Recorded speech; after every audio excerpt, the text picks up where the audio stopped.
নমস্কার সকলকে। আজকের এই ব্লগে চলো তোমাদেরকে কৃষ্ণনগরের কিছু পূজা মণ্ডপ থেকে শুরু করে সরস্বতী প্রতিমা ঘুরে দেখাই। তো সবার প্রথমে আমাদের কলেজ মানে বিএড কলেজের পূজা মণ্ডপ থেকেই শুরু করলাম। আমাদের কিন্তু রুমের মধ্যে পূজা করা হয়েছিল সরস্বতী দেবীর, আর তারপরে এখানে আমাদের প্রসাদ দেওয়া হচ্ছিল, তো সেটাই নিয়ে নিলাম। আর চলো দেখিয়ে দিই কেমনভাবে সাজিয়েছে জায়গাটা। কলেজের পুজোটা সিমসাম একদম সিম্পলের উপর হলো।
থিম করেছে, সাজিয়েছে, পুরো মনে হচ্ছে বিয়ে বাড়ি। আর আমার শাড়িটার সাথে এটা পুরোই ম্যাচ খাচ্ছিল, মানে আমার শাড়িটা অনেকটা বিয়ে বাড়ির মতো, সেই হলুদের সময় পরে ওইরকম শাড়ি, আর এখানকার থিমটাও সেই রকম।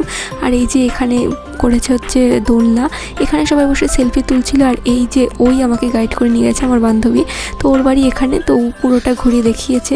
আর এইখানকার যে থিমটা এটা কিন্তু যথেষ্ট ভালো লেগেছে। আর এত সেলফি জোন ছিল, অনেকটা আমাদের লেট হওয়াতে এরপরেই একদম সামনেই ছিল আর একটা ঠাকুর, সেটা দেখার সময় হয়নি, কিন্তু সেটা কলেজিয়েট স্কুল বোধহয়, সেখানেই কিন্তু সব থেকে বড় নাকি ঠাকুর প্রতিমা থাকে। তো দুর্ভাগ্য, পরের বার হয়তো কখনো আসলে পরে অবশ্যই দেখে যাব।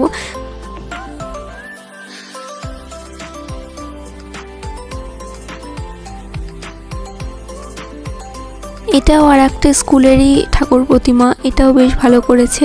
এখানকার প্রত্যেকটা স্কুল বলো কলেজ বলো এই দিককার আর কি, মানে কৃষ্ণনগরের সব দিকে কিন্তু না, এটা বোধহয় হাই স্ট্রিট, তো এই দিকের সমস্ত ঠাকুর প্রতিমাগুলো কিন্তু বেশ সুন্দর করেছে। আর রাস্তায় দেখলাম ছোটোখাটো মেলাও বসেছে, বেশ লাইটিংও করেছে, এটা ভালো লাগলো। রাতের বেলা লাইটগুলো দিলে আরও বেশি ভালো লাগবে। তো সেখান থেকে আরও একটা স্কুলে গেলাম। স্কুলটা এটা অনেকটা পুরনো স্টাইলের বাড়ির মতো, তো এখানকার যে কাজগুলো এটা বেশি ভালো লেগেছে। প্রচুর আর্ট ছিল, যেমন এটা পথের পাঁচালী থেকে শুরু করে বস্তার ওপর আর্ট, বেশ ভালো লেগেছে। আর হ্যাঁ, এইখানকার কিন্তু যেই ঠাকুর প্রতিমার সামনে যাওয়া যাবে না, কারণ চারপাশটা ঘিরে রেখেছে বেঞ্চ দিয়ে। তো যাই হোক, এরপরে আমরা গেলাম কিছু খাওয়া দাওয়ার উদ্দেশ্যে, অনেকক্ষণ ধরে ঘুরছি। তো হঠাৎ দেখলাম এখানে অরুণ আইসক্রিম, যেটা আমাদের ওদিকটা তো পাওয়া যাচ্ছে না এখন অবধি। তো ওই আমার বান্ধবীটা আমাকে খাওয়ালে আইসক্রিমটা, বেশ ভালো লাগলো। আর এখানে রাস্তার উপর এইরকম সুন্দর সুন্দর ছোট্ট ছোট্ট থিমের ওপর প্যান্ডেল, প্রত্যেকটা কিন্তু আমার ভীষণ সুন্দর লেগেছে। তোমরা যদি কখনো এখানে এসে থাকো কৃষ্ণনগরের সরস্বতী পুজো দেখতে, অবশ্যই আমাকে জানিও। আর এবার আমাদের বাড়ির পুজোর প্যান্ডেলটা দেখায়, এই রকমই প্রত্যেকবার হয়, তবে এবার আমি এখানটায় আলপনাটা দিয়েছি। তো তোমরা জানাও কেমন লাগছে। আমি কিন্তু প্রথমবার আমাদের বাড়ির কোনো পুজোতে আলপনা দিলাম, আর আমার হাতের অবস্থাটা দেখবা, এই যে সারাদিন পরে ঘুরে এসে কালকে রাতের বেলা আলপনা দিয়েছি। আর আজকে সকালবেলা আমাদের বাড়িতে যেহেতু পুজো হয়, তো এখানে এখনও কিছুই হয়নি। তো চলো এরপর পুজোর সময়টাতে তোমাদেরকে দেখাই। তো তো এই যে আমাদের এখানে ঠাকুরমশাই চলে এসেছে আর পুজোয় বসে পড়েছে। আর আমাদের যেহেতু পঞ্চমীর মধ্যে পুজো করা হয়েছিল, কারণ 10টায় পঞ্চমী ছুটে যাবে, তাই অনেক সকালবেলা পুজো হয়ে গেছে। মোটামুটি 8:30টার মধ্যেই পুজো শেষ, তারপর অঞ্জলি শুরু হয়ে গেছিলো।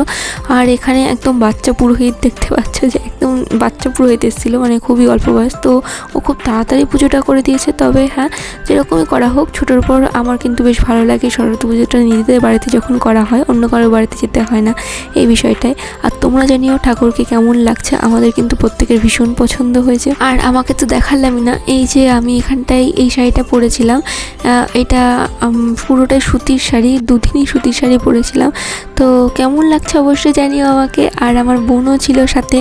আর হ্যাঁ, অবশ্যই করে জানিও তোমাদের এই ভিডিওটা কেমন লাগলো। আর আমার ভাইপো, ওর আজকে প্রথম হাতে খড়ি হলো। এরপর পুজো হয়ে গেলে পরে সবাই সবার মতো প্রসাদ খাওয়ায় ব্যস্ত ছিলাম, কারণ এটাই বেশি দরকার ছিল তখন। তো যাই হোক, এই ছিল ভিডিও। অবশ্যই জানাবে কিন্তু কেমন লাগলো ভিডিও, আর সবার সরস্বতী পুজোয় কে কে বেরিয়েছিলে, কেমন কাটলো অবশ্যই জানিও।